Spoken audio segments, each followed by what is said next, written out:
we're gonna set these floats, and I'm gonna show you guys how to set a 3-float system, but I gotta know something else about this system before I go forward. So I know that I need, on our big system here, I need 291 gallons.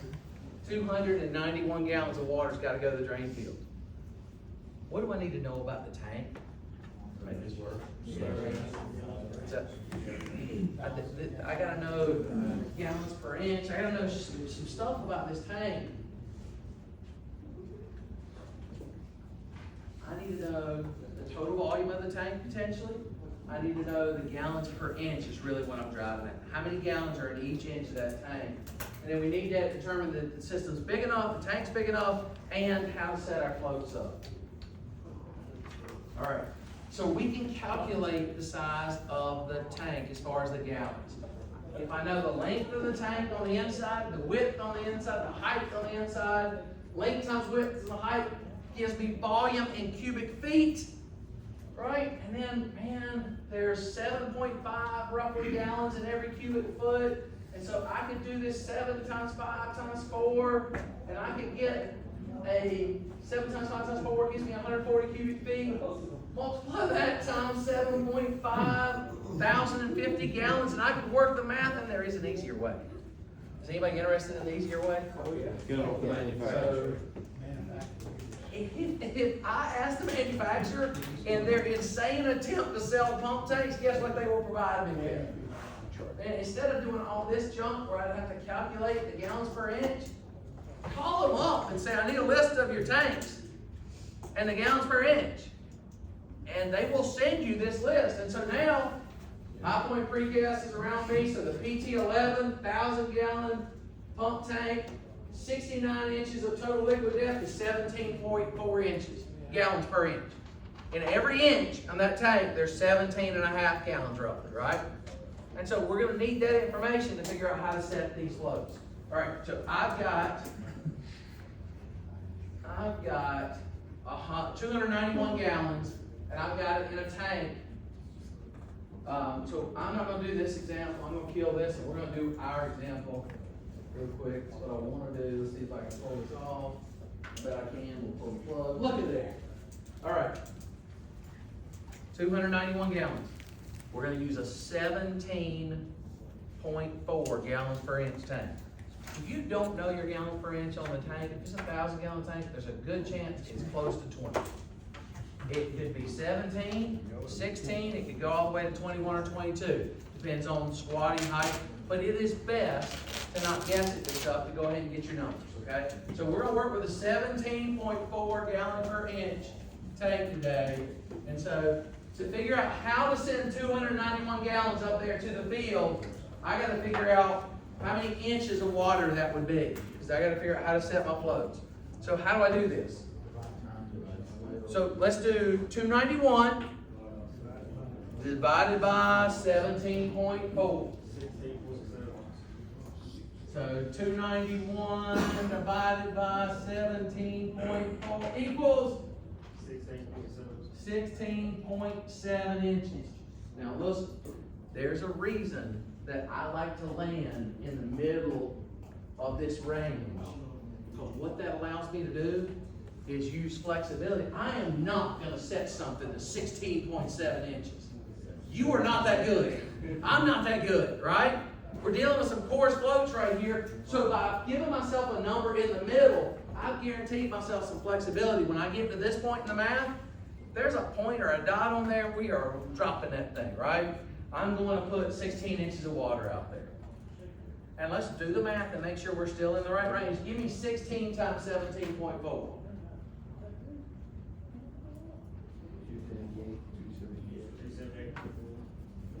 278. Are we inside the range here? Yeah, we're clean. We're good. All right. So I like the ability to be able to kind of keep my numbers whole and fat and easy. So 16.7 in my world becomes 16 inches of water are going to be sent to the drain field with each dose. 16 inches of water are going to be sent to the drain field with each dose. All right.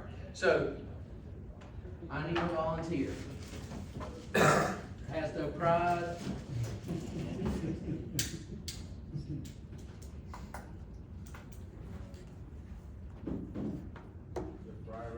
I got you, John. Look, I know. Alright, so here's what we're assuming this pump is on a block, on a 4-inch block, okay? So my goal is when you're setting a 3-float system, first thing we're gonna do, first step, step 1, cover the pump. Easy step process here. First thing is cover the pump. So I kind of set these down mentally on here, and so I want to set the float right here so it will turn off 1 inch above the top of this pump, okay? So 1 inch above the top of this pump, I'm the water level right here. So I probably need to lower that a little bit, don't I? Can I lower it? Tell me, let's do this. I don't want to go too low. Am I too low or am I About there, about right there? All right, so now, he set the off angle, where it's gonna turn off at, all right? Let me go through this real quick. Water level is gonna rise. What's gonna happen?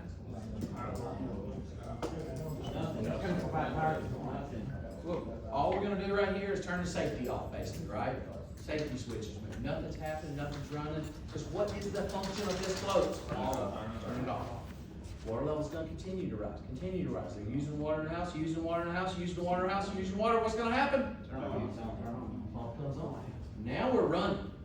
We're running. This one's gonna fall, it's gonna fall, listen. What happens? No. Still pumping until this one drops, right? So off and on. Remember, 2 functions. So first step, cover the pump with the off, and that's at the, on these mechanical ones, it's at a low angle. Stay right there, stay right there. Stay there, go. Different floats have different angles. Look how tight that angle is. This guy right there, narrow angle float, you gotta know what you're working with. And then you grab this guy right here. Big angle on this one to get it to activate, right? So on the down angle is where this is gonna turn off. Only exception is if I was using mercury floats, and some of the manufacturers use mercury floats, there's no angle. This one is gonna trigger just below perpendicular right here. So almost set it up to be straight out. So as it comes up, it's on right there, it's off right there, okay? You don't get that clear. All right, so we got the pump covered. Next step is set my dose volume. What did we say, how many inches do I want to send? 16 inches, 16 inches. So 16 inches is from off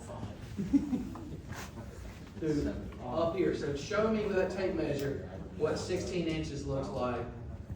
You want me to go 90 inches at the... Come from right, just from right I here. said like 13 inches plus 20 inches, 20 and a half, right? You say so. You're the engineer, man. Okay. 13, right there with the... All right, so we're going, you got it up here? 16 up. We're going 16 up, so we're going up to 29. But right now, we're right in here. We high enough? A little more.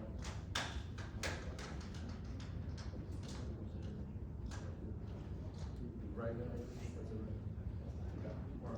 So, water level's gonna come up. Safety's off. Come on. Pump's on. Now, what's gonna happen is when this one, from here to here, should be 16 inches, we have fed our drain field appropriately. The other thing we've done is I've left enough water to keep this pump covered at all time. Have I not? All right, so pump's covered at all time. And then where does this alarm go? 6 inches. Within 6 inches, it can't be any higher, it can't activate any higher than 6 inches above this. Right now, is that more than 6 inches? Yeah. Yes, I'm gonna have to pull this guy down to get it to activate within 6 inches of that, right? So, must activate within 6 inches of the alarm of that. You notice how I have them on different sides of the tree here? Why don't I have them not all on the same side? They'll just fight each other. They'll bang each other, fight each other, and as these things get bigger. Notice also, what is my tether length right here? The cord length. Keep it about 3.5 inches. Don't go too short on these cord lengths, because if you go too short on these cord lengths, it won't work right. It's just that pigtail's too short, and this thing will start to misbehave every time. You don't want to go too long. because it gets inaccurate and these things get sloppy inside there. 3.5 inches, be consistent with your tether lengths on these.